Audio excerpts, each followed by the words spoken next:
감사합니다. 이제 말씀 보시겠습니다. 요한복음 신약성경 요한복음 1장 6절부터 8절까지 보시겠습니다. 요한복음 1장 6절부터 8절 제 성경으로 신약성경 141면입니다.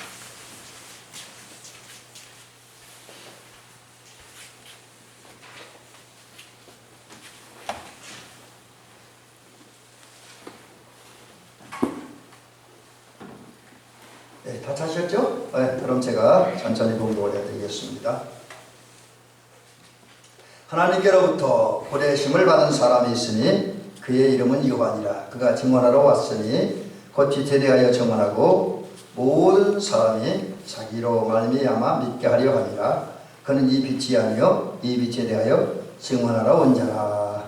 아멘. 오늘 이 시간에는 증인들이 증언해야 할 것, 우리가 무엇을 전해야 될지, 또 어떤 자세를 전해야 될지 이것을 함께 생각을 해보면서 은혜를 받도록 합니다.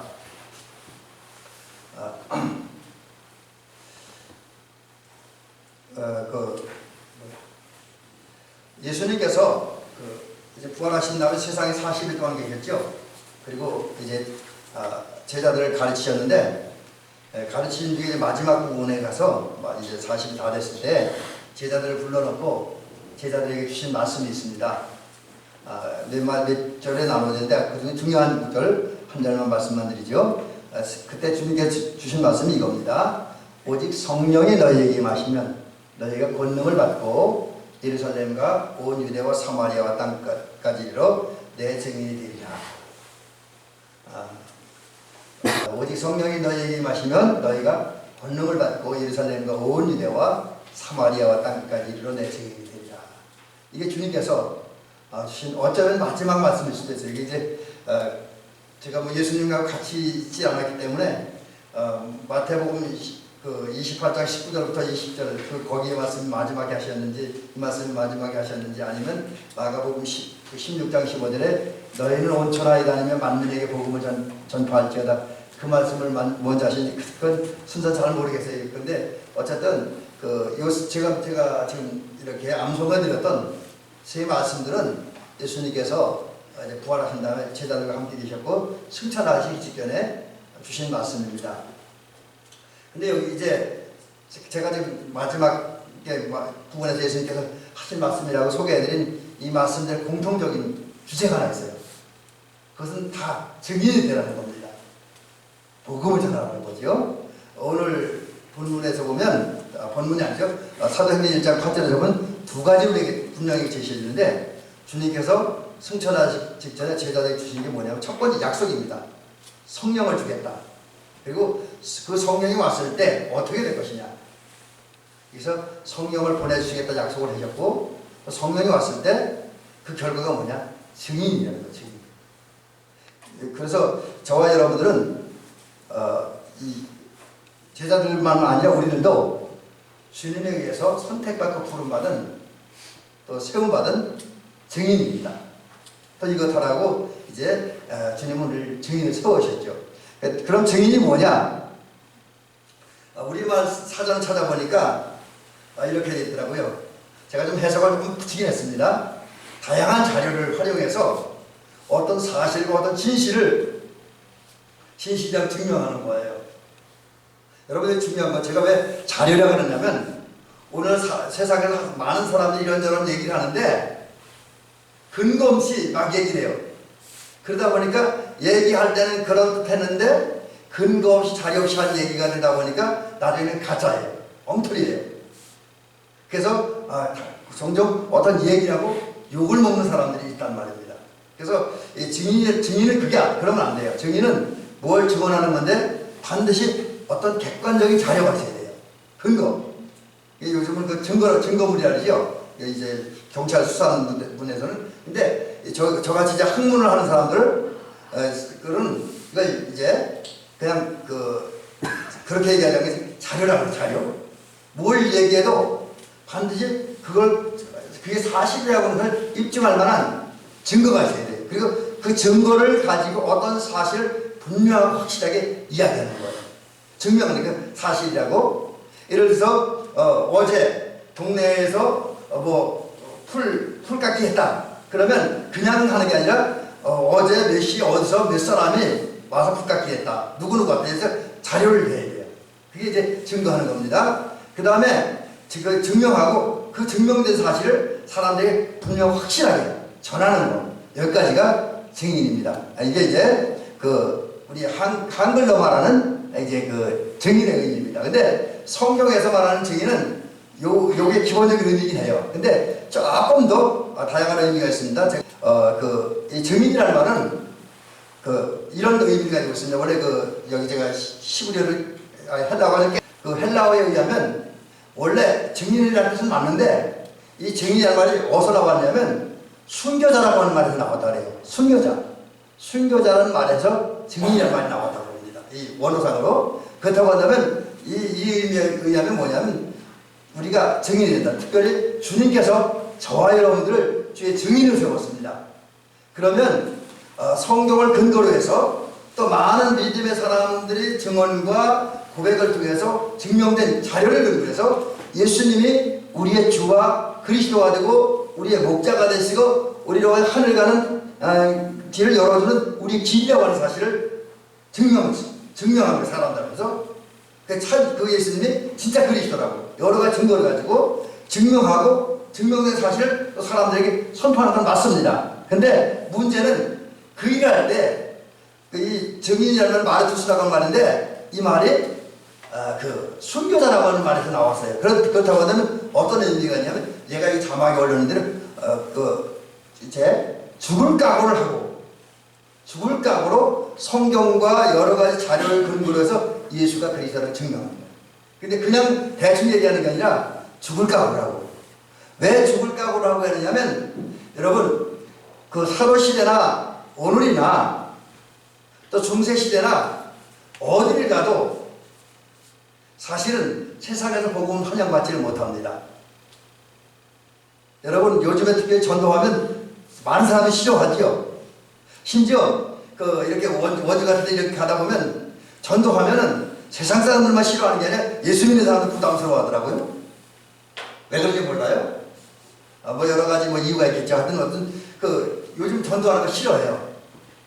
또 뿐만 아니라 과거에 우리 믿음의 선배들 예를 들면 스데반 집사님도 그랬잖아요. 전도하다가 순교했잖아요. 바울도 전도하다가 감옥에 갇혔잖아요. 죽을 뻔했고요. 그래서 전도하다 보면 많은 어려움과 고난이 따릅니다.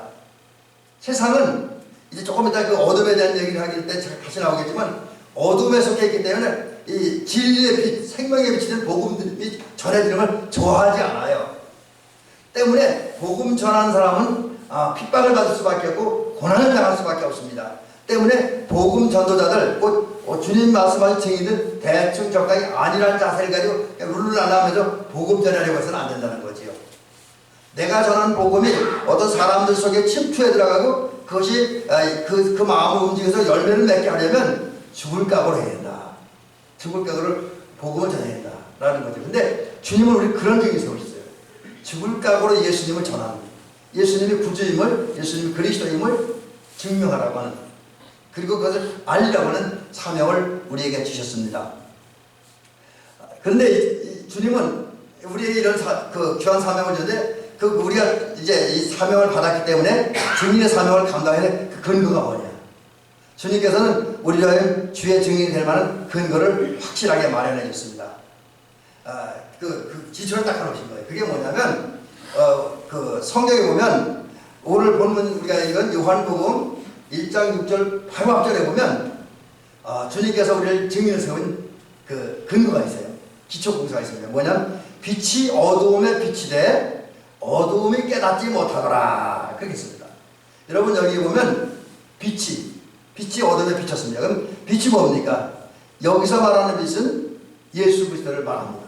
예수님이 빛이에요. 그래서 실제 성경에 보니까 이거 제가 여러 번 소개를 해드렸었는데 요한복음 8장 12절에 보니까 나는 세상의 빛이니, 나는 세상의 빛이니. 그 다음에 요한복음 9장 5절에 보니까 또 뭐라고 되냐면 내가 세상에 있는 동안에는 세상의 빛이라. 여러분 이 두 말씀이 그에 여러 가지, 근데 또 예수님의 빛이라고 표현한 말씀들이 몇 군데 더 있기는 합니다. 근데 어쨌든 이 두 군데 말씀이 예수님이 빛이라는 거예요. 근데 예수님이라는 이 빛이 비쳤습니다. 세상에 비쳤는데 세상이 어떤 세상이냐? 어둠이라는 거죠. 그래서 오늘 그 요한복음 1장 5절에 보니까 빛이 어둠에 비쳤는데 빛이 비쳤는데 그 빛이 비친 장소가 공간이 어디냐? 어두운 세상이에요. 어두운 세상. 여러분 이 어두운 세상이라고 하는 말은 어떤 의미냐면 그 원어를 찾아보니까 흑암, 깜깜하다는 얘기죠. 또 숨겨졌다. 또 각종 위험이 도사리고 있다.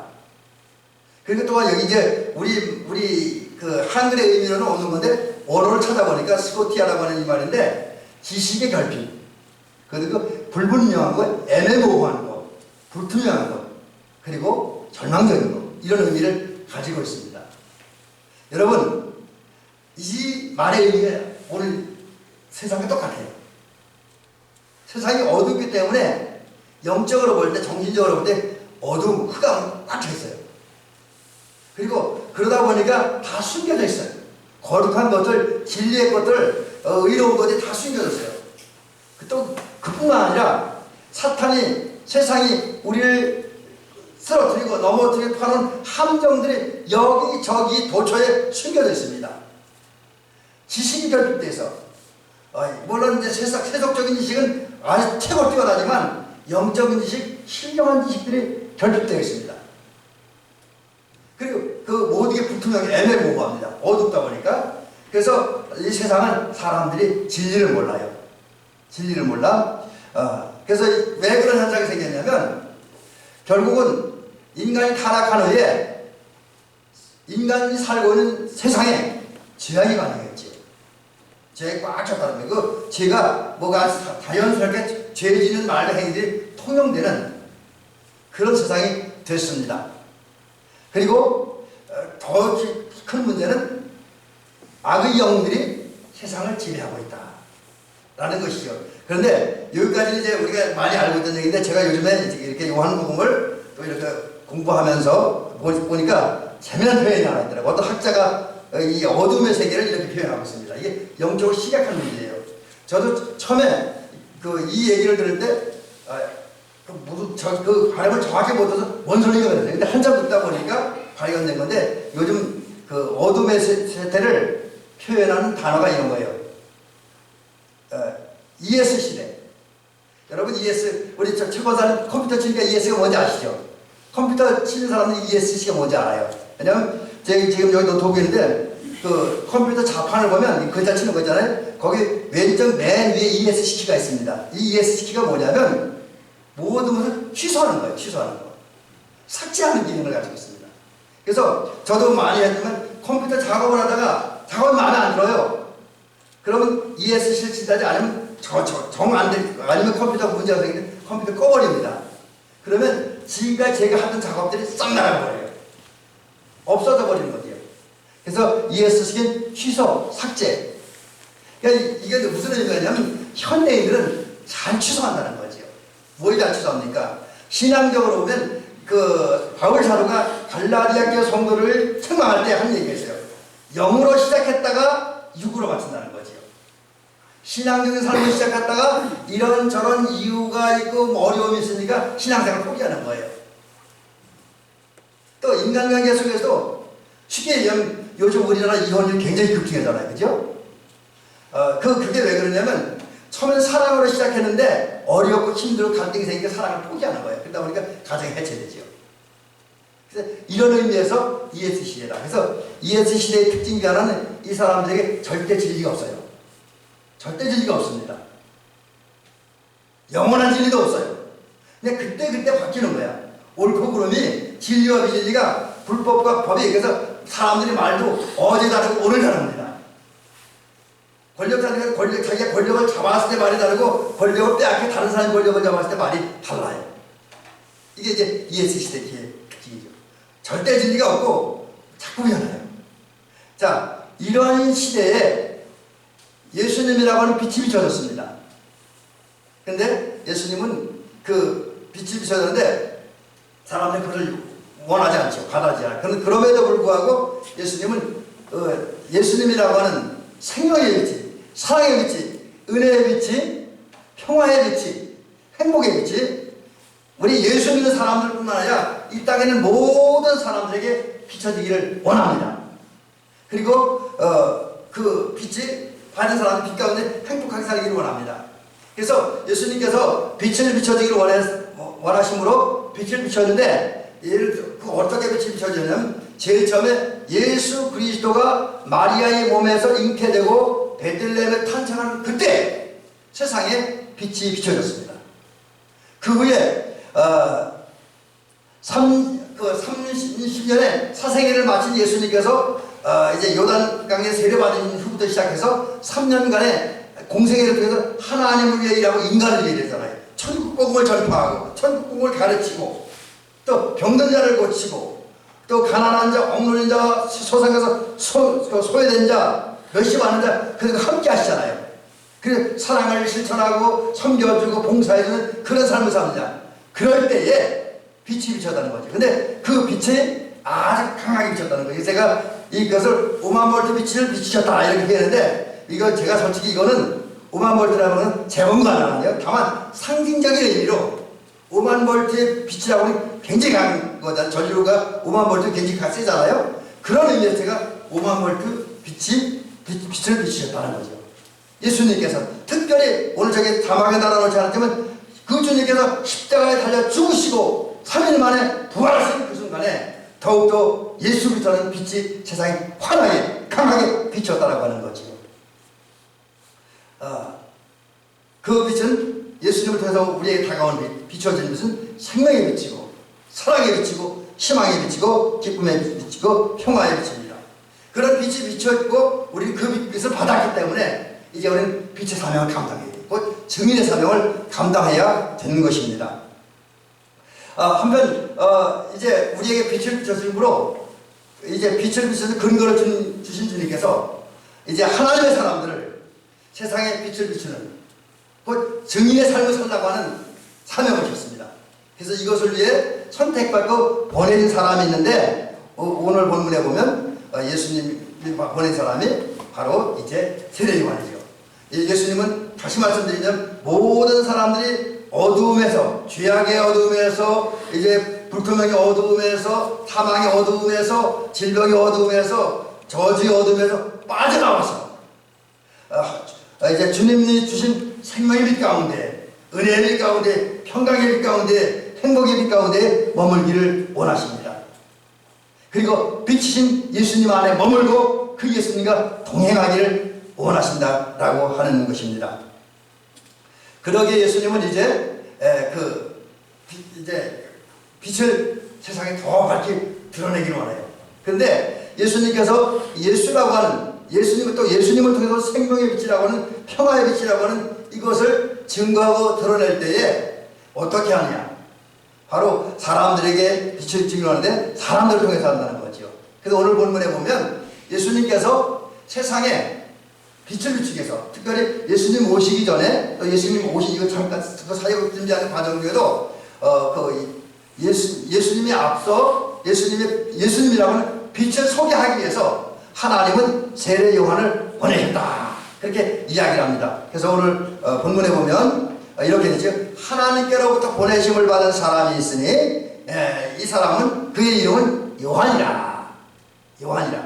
여러분 요한은 제가 여기 원어를 좀 써놨는데 이 말이 그 아포스텔메노스라고 하는 말인데 이 말은 무슨 뜻이냐면 그냥 보낸 게 아니라 어떤 특별한 임무나 사명 또는 특정한 어떤 그런 의무 할 일을 받아가지고 보내진 사람입니다.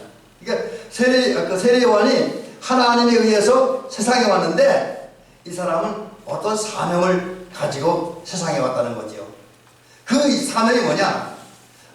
십자가에 달리시고 죽으시고 부활하신 그 예수님.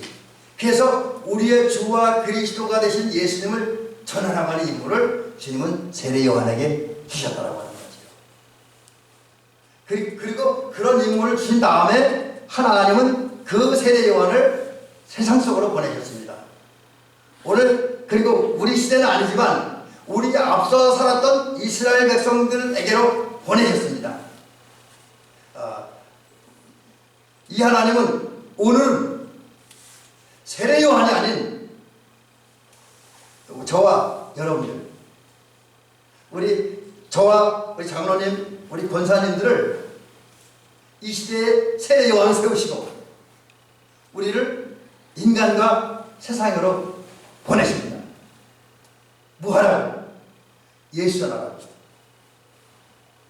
그리고 예수를 전할 수 있도록 적절한 은혜를 우리에게 주셨습니다.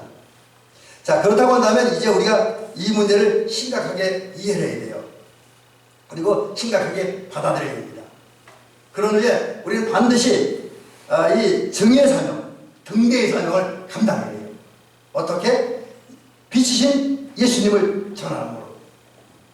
그런데 여기 제가 조금 전에 약간 그런 내용을 말씀을 언급드렸는데 이 빛의 사명, 곧 예수님을 전하는 빛의 사명, 등대의 사명을 감당하지 못하면 우리는 무가치해집니다. 오늘 이 사실을 예수님은 이렇게 말씀하셨죠. 마태복음 5장 10절, 13절에서 소금이 만일 그 맛을 잃으면 무엇으로 짜게 하리요? 아무 쓸데없어 다만 밖에 버려져 사람에게 버릴 뿐이니라. 이 말이 심각한 말이에요. 근데 이 말씀을 협성대학교에서 저희 모교인 협성대학교에서 신약성서 신학을 가르치는 신동욱 교수님께서 이 말씀을 이렇게 다시 의역을 하더라고요. 근데 그 얘기는 조금 강단해서 선포하기 조심스러운데 그 의도가 있어요. 그래서 제가 좀 거칠지만 소개를 해드립니다. 뭐라 그랬냐면 그 교수님은 뭐라 하냐면 우리가 소금인데 세상의 빛인데 그래서 예수님이라는 이 빛을 선포하고 증거의 사명인데 이 사명을 감당하지 못하면 하나님의 쓰레기라는 거예요. 좀 심하죠, 쓰레기라는 표현은. 근데 이건 뭐냐면 우리가 이 시대에 하나님 예수 그리스도라고 하는 생명의 빛, 은혜의 빛을 비추는 등대와 증인으로 선택받고 부름받고 세워졌는데 이 사명 감당하지 않으면 쓸모없는 인간이라는 거예요. 아무도 같이 하는 인간이다. 이렇게 신동욱 교수님은 얘기하는데 좀 거칠지만 이 얘기를 듣는 순간 제 마음 파고닥치는 게 있었어요. 그렇다.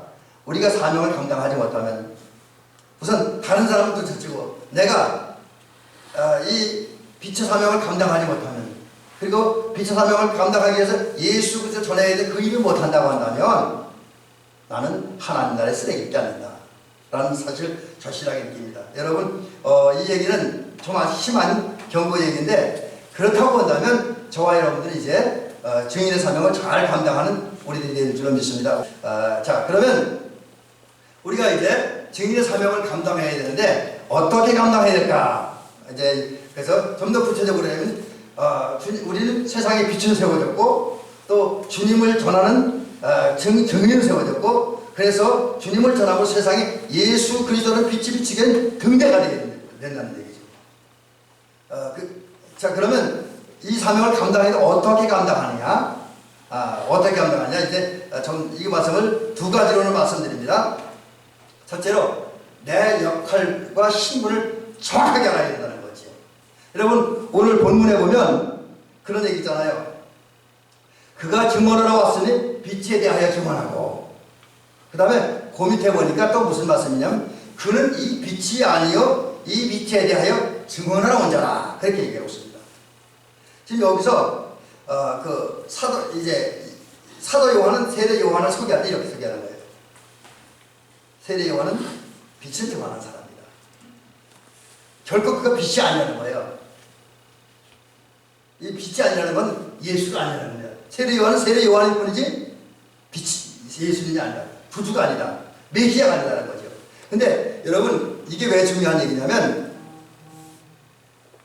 그 당시 이제 좀 세례 요한이 광야에서 회개의 세례를 전파할 당시에 유대적 상황 또 요한이 사람들에 미치는 영향력을 보면 이게 중요한 역할을 했다는 거죠. 그 세례 요한의 참 정말 훌륭한 신앙과 인격을 느끼게 하는 겁니다. 왜냐하면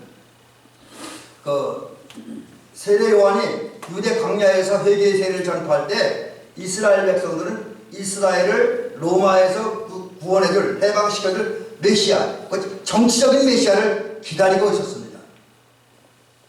오랫동안 기다리고 그래서 그걸 신학적인 용어로 대망했다라고 해요. 대망하고 있었습니다. 이런 상황 속에서 세례 요한이 생활하는 모습이 청년결백했어요. 제가 이제 그 말씀을 오늘 못 드리지 않았습니다. 청년결백했고 의로웠습니다. 그리고 그가 전파하는 회개하라 천국이 가까우니라 이 말씀들이 사람들이 심금을 울렸습니다. 그래서 회개하는 사람들이 생겨났습니다. 그래서 많은 사람들이 세례 요한을 존경하고 따르게 되었습니다. 그러다 보니까 어떤 일이 있었냐면 이스라엘 사람들이 일부가 아마 그런 사람들이 있었던 것 같아요. 세례 요한의 제자들이 그들이 공동체를 이뤘던 걸 보면 그 공동체에 따른 속한 사람들 가운데 세례 요한이 이 시대의 메시아가 아닌가. 이 시대에 우리 이스라엘 로마로부터 해방시켜줄 메시아가 아닌가. 그런 생각을 하고 있었다고 하는 거죠. 이런 상황 속에서 만약에 세례 요한이 내가 예수야, 내가 메시아야, 내가 그리스도야 라고 말하면 많은 사람들이 열렬히 환영하면서 세례 요한을 따를 공산이 아주 많았습니다. 또 예수님이 만약 메시아라는 데는 유대 종교 지도자들이 반대했잖아요. 핍박했잖아요. 근데 세례 요한이 내가 메시아다라고 외치면 유대 종교 지도자들이 잠잠할 가능성이 많았습니다. 왜? 세례 요한은 제사장의 아들이니까. 다른 제사장이나 유대 종교자들 입장에서 보면 자기 패예요. 자기 패. 그러니까 문제적이 아니고 지지하고 따라줄 수도 있었습니다. 이런 때이기 때문에 웬만한 사람 같으면 인기를 좋아하고 명예를 좋아하고 권력을 좋아하는 사람들은 내가 메시아다 그렇게 나설 수도 있었을 거예요.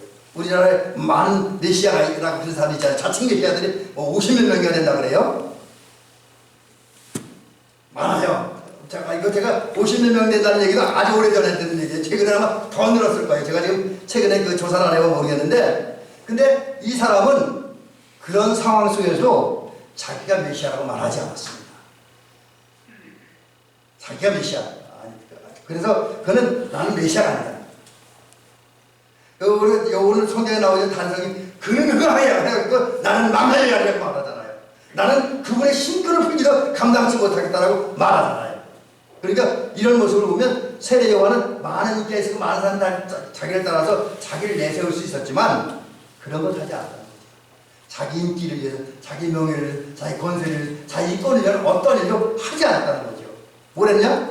오직 빛이신 예수님을 증언하는 데만 했다라고 하죠. 빛이신 예수님만. 바로 이런 이 세대 요한을 우리가 분별해야 된다고 하는 거죠. 여러분, 오늘 저와 여러분이 사회적으로, 교회적으로 우리 나름대로 여러분 아마 위치를 확보가 있을 거고, 어느 정도 권위도 확보가 있을지도 몰라요. 또 뭐 그렇지 못하는 분도 있겠지만요. 그러나 어쨌든 우리는 우리의 명예를 위해, 우리 욕심을 위해서 일하는 것이 아니라 비추신 예수님을 드러내는, 예수님을 증거하는 일만 해야 된다고 하는 거지요. 이것이 증인의 역할을 감당하는 것이라는 거지요. 등대 역할을 감당하는. 그 다음에 마지막 하나, 우리는 세례 요한을 배워야 되는 게 주변 사람들이 예수를 믿게 해야 된다는 거죠. 주변 사람들이. 오늘 본문에 보면 여기 1장 7절에 보면 모든 사람이 자기로 말미암아 믿게 하려 함이라, 이렇게 본문 얘기하고 있습니다. 이 말씀을 저는 이렇게 한번 해석을 해보지, 제 해석입니다. 세례 요한은 비치신 예수님을 증언하기 위해 왔고, 실제 삶에서 그 예수님을 비춤으로 모든 사람들이 비치신 예수님을 믿게 하기 위해서 왔고 사역했다는 거죠. 저는 그렇게 해석을 합니다. 이 말씀을. 그렇습니다. 세례 요한이 그랬던 것처럼 저와 여러분들이 교회 안에서 교회 밖에서 이런저런 일을 해야 되는데, 그것은 물론 내 믿음을 내가 지키는 거 중요하지요. 그러나 동시에 세례 요한처럼 우리는 내 안에 계신 예수님을 다른 사람에게 소개해서 다른 사람들을 예수를 믿게 해야 됩니다. 여러분이 믿는다는 게 참 중요하잖아요. 저와 여러분들이 진정으로 비치신 예수님을 영접하고 믿을 때, 또 우리가 누군가에게 비친 예수님을 전해서 그분들이 비친 예수님을 영접하고 믿을 때, 그 사람들은 비친 예수 안에 머물게 됩니다. 또 예수 안에 머물 때 하나님의 은혜로, 성령의 역사하심으로 영안이 열리고 영적 감각이 생깁니다. 영적 이해력이 생깁니다. 그래서 하나님의 은혜와 사랑을 느끼기도 하고, 하나님의 뜻을 알기도 하고, 남들이 못한 신기한 세계의 비밀을 알기도 합니다. 영적 지혜와 지식도 생깁니다. 또 우리가 좋아하는 것, 정말 우리가 주님을 향한 진정한 믿음을 가질 때 불신자가 갖지 못하는, 세상이 갖지 못하는 능력과 권세를 얻게 되죠. 겨자씨 하나 얼마나 믿음이 있으면 태산을 명하여 바다에 옮기려 하여도 그대로 되는 역사가 있게 되는 것이지요. 믿을 때. 또 아까 영적 감각같이 결과로 하나님의 뜻을 알게 되고, 또 믿음이 있는 사람들에게 하나님의 은혜 주심으로 무한한 가능성을 가질 수가, 큰 꿈을 가질 수가 있다라고 하는 거지요. 그런 면에서 믿는 게 너무 중요하기 때문에 이제 우리가 예수님을 믿는 게, 예수님을 경외하는 게 가장 지혜롭고 가장 중요하다. 그래서 성경에 보니까 가장 지혜로운 사람은 하나님을 경외하는 사람이고, 그 다음에 가장 지혜로운 사람은 예수님의 말씀을 듣고 순종하는 사람. 근데 여기는 반드시 믿음이 전제됩니다. 믿음으로 말씀을 듣고 믿음으로 순종하는 사람이 가장 지혜로운 사람이라는 거지요. 우리는 이 사실을 기억하면서 먼저는 우리가 예수를 믿어야 되고, 우리가 믿는 예수님을 전해야 됩니다. 그래서 하나님은 사람이 예수님을 믿게 하려고 세례 요한을 이제 세상에 보냈는데, 이 주님은 오늘 이제 우리를 세상에 보내셨습니다. 그러므로 우리는 세례 요한처럼 이제 우리를 선택하신 이유가 세상에 보내서 믿게 하려고 했던 사실을 기억하면서 증인의 삶, 등대의 삶을 감당하는 저와 여러분들이 될 줄 믿습니다. 주님은 분명히 우리를 증인으로, 등대로 선택하시고 우리 가정으로, 우리 일터로, 우리 마을 속으로, 우리 지역 속으로 보내셨습니다. 그래서 우리 파송받고 부름받은 주의 증인이고 주의 등대입니다. 이 사실을 기억하고 증인의 역할, 등대 역할을 감당하는 은총기를 주의 이름으로 축원합니다. 그래서 이제 끊임없이 나가서 나의 혈기와 정욕을 죽이고 나의 자존심을 죽이고 사람들에게 접근한 다음에 예수님을 전해야 됩니다.